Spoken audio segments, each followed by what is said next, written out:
पुण्यातलं सगळ्यात जुनं शिवमंदिर पाताळेश्वर. तिथे बाहेर एक शिलालेख आहे आणि माझ्या काही मित्रांना मी विचारलं, मी बघितल्या नाही आहे.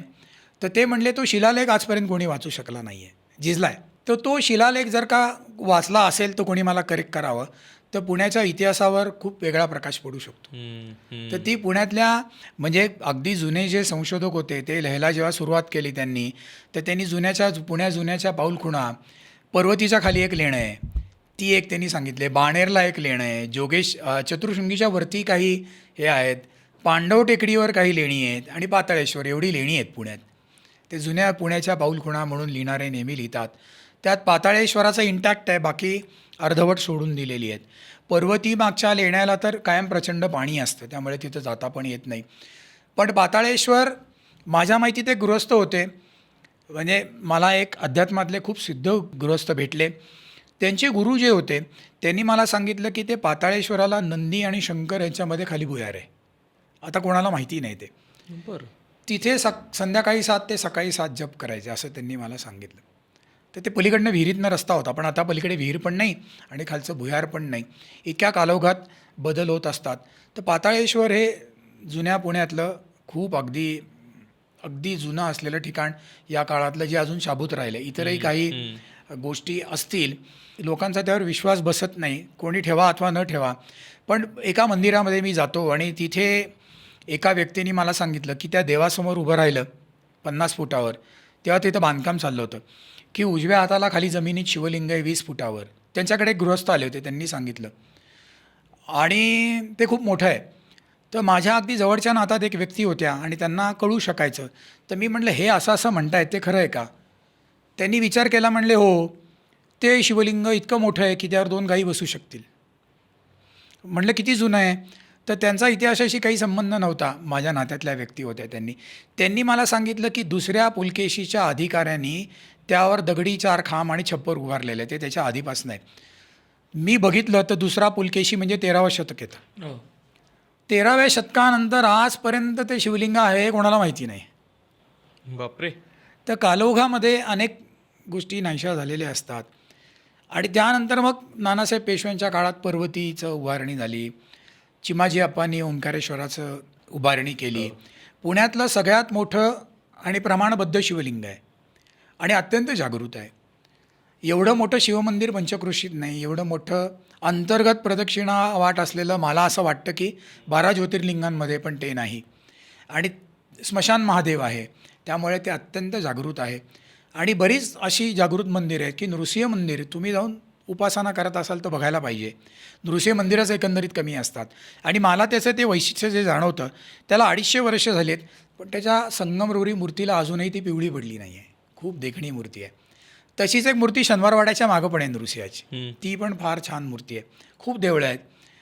बेलबागेतलं मंदिर आहे की जे जुन्या पुण्याचं तुम्हाला, पुण्याचा जो पूर्व भाग आहे तो अजूनही अनेक अभ्यासकांना माहिती नाही आहे. त्यामुळे तिथे जरी गेलात तरी तुम्हाला त्या जुन्या गल्ला, ब्रिटिश काळात उभ्या राहिलेल्या इमारती या खूप बघायला मिळतात. किंवा कसबा गणपतीसमोर एक बिल्डिंग आहे, तिथे जे ग्रिल आहे माडीला, तिथे व्हिक्टोरियाची सगळे चेहरे आहेत ग्रिलमध्ये, ते अनेकांना माहिती आहे. तशीच 4 ग्रिल अजून रविवार पेठेत आहेत. एका ठिकाणी राणी आणि राजा दोघंही आहेत. किंवा तुम्ही इस्ट्रीटला वळता गोळीबार मैदानाहून, तिथे एक बिल्डिंग आहे, तिथे व्हिक्टोरिया हाऊस असं लिहिलेलं आहे आणि व्हिक्टोरियाचा चेहरा पण आहे अजून. या जुन्या पुण्याच्या पाऊलखुणा आहेत. त्यामुळे पुण्यात तुम्ही दाखवाल तेवढं थोडं आहे, सांगत राहाल तेवढं थोडं आहे. अरे ही नावं आहेत गावातल्या काही मंदिरांची, पत्र्या मारुती असेल, ही नावं खूप इंटरेस्टिंग आहेत. त्या नावांबद्दल पण आपण काही बोलू शकलो तर मजा येईल. पथऱ्या मारुतीचे जे वाडेकर होते, ते प्रख्यात चिंटू जे काढलं जायचं ते प्रभाकर वाडेकर, त्यांचं ते देऊळ आहे. त्यांनी मला सांगितलं की ससूनवर पहिल्यांदा पत्रे बसवले आणि त्यांचं कोणीतरी ससूनमध्ये काम करायचं, तिथले ते पत्रे आणून त्यांनी देवळाला लावले म्हणून पथऱ्या मारुती असं ते नाव पडलेलं आहे.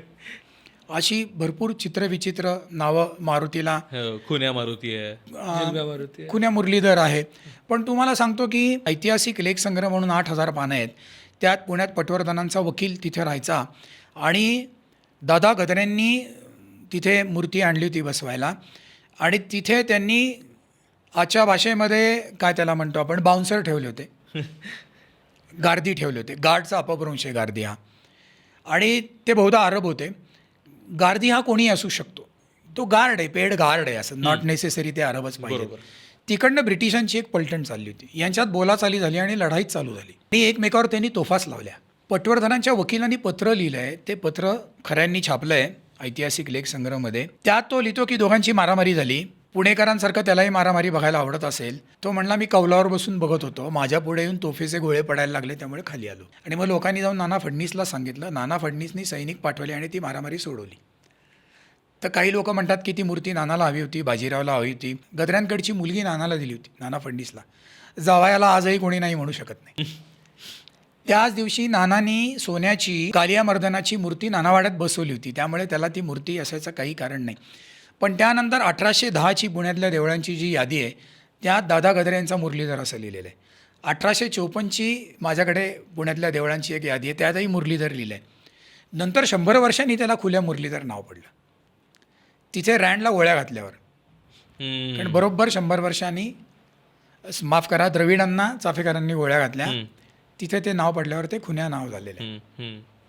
अशी घटनांवरनं किंवा बाजारात सोन्या मारुती, किंवा एक माणूस ते जिलब्या मारुतीला रोज जिलब्यांचा हार घालायचा, ही एक आख्यायिका आहे. किंवा त्यापूर्वी लग्नात केटरिंग करणारे नव्हते, तर तिथं जिलबी बनवणारी लोकं बसलेली असायची. मग तिथं जाऊन त्या जिलबीवाल्याला घेऊन यायचं म्हणून जिलब्या मारुती. मग भांग विकणारी लोकं वसंत टॉकी शेजारी बसलेली असायची म्हणून भांग्या मारुती. अशी ती नावं पडलेली आहेत. सरळ साधं सिम्पल लॉजिक. सगळ्यात जास्त नावं पुण्याला मारुतींना पडलेली आहेत. हो. आणि गणपतीची मंदिरं पण अशीच आहेत. चिमण्या गणपती आहे, तिथे चिमण्या तांदूळ टिपायला बसायचे म्हणून चिमण्या. पण गणपतीला फार नावं ठेवली गेली नाहीत. मारुती प्रत्येक पेठेत खूप आहेत.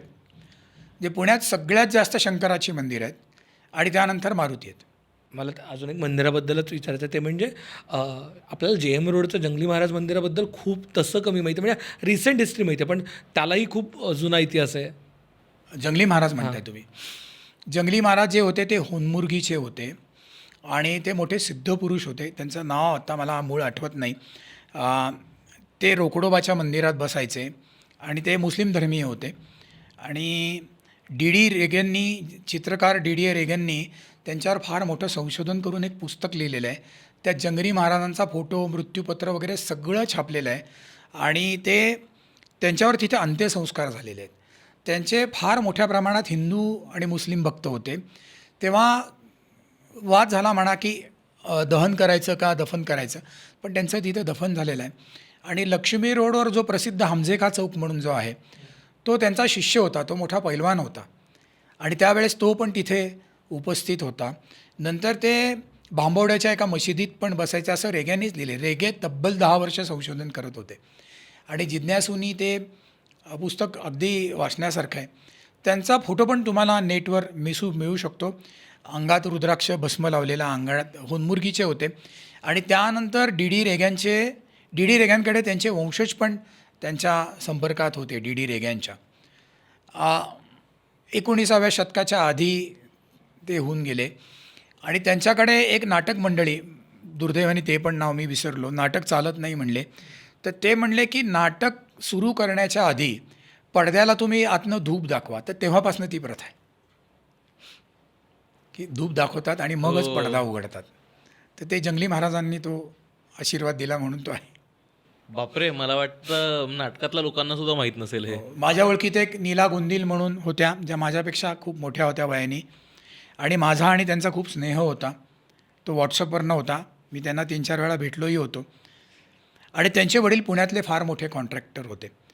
त्यांनी SP कॉलेज बांधलं, प्रभात चित्रपट स्टुडिओ बांधला, भानुविलास बांधलं, नगर वाचन मंदिर बांधलं, प्रभात टॉकीज बांधलं, खूप मंदिरं, त्यांनी खूप बिल्डिंग्स बांधल्या. ते गोंदवलेकर महाराजांचे अनुग्रहित होते. त्यांनी ते जंगली महाराज मंदिराचं काम केलं. आणि मला गोंदील म्हणल्या की जेव्हा ते पाया खणायला लागले तेव्हा त्यांना महाराजांनी दृष्टांत दिला, पाया लागणार नाही, कारण पाताळेश्वर खंटाना टाकलेली दगड आहेत ती तिकडे.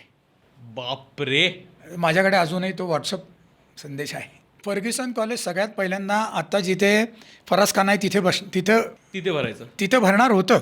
बरं. तिथं कोनशीला पण लागली होती, पण कालांतराने ती जागा जाऊन ही जागा दिली गेली. आणि फर्ग्युसननी त्यात खूप मदत केली म्हणून त्याचं नाव आहे जेम्स फर्ग्युसन. त्याचं ते कॉलेज आहे. पुण्यातलं पहिलं कॉलेज, डेक्कन कॉलेजनंतर चालू झालेलं पहिलं कॉलेज, की जी पिढी नी इंग्लिश स्कूलमधनं पुढे आली त्यांच्यासाठी ते असलेलं कॉलेज.